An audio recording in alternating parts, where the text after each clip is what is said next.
il nostro personale forestale, il nostro corpo forestale è riuscito a catturare JJ4. L'annuncio lo dà il presidente della provincia autonoma di Trento, Maurizio Fugatti.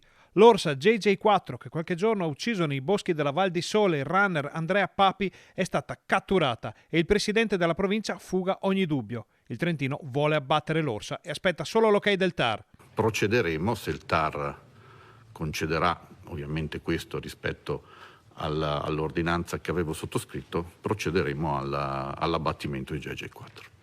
Risolta questa crisi, il Trentino vuole sfoltire il numero degli orsi presenti sul territorio e a conti fatti potrebbero essere fra 20 e 30 quelli considerati in più.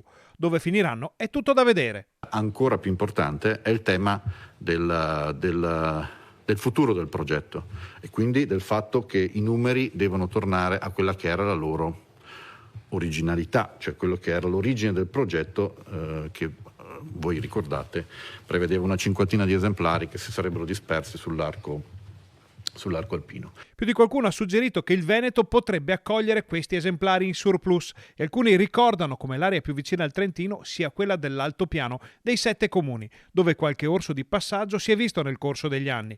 Ma il territorio ha già detto la sua. Assolutamente non vogliamo neanche dirlo e neanche pensarlo. Guai, l'orso in altopiano non ci deve essere perché, ripeto, rispetto al Trentino siamo ancora più fortemente antropizzati, con una concentrazione di malghe, quindi di bovini all'alpeggio, assolutamente no.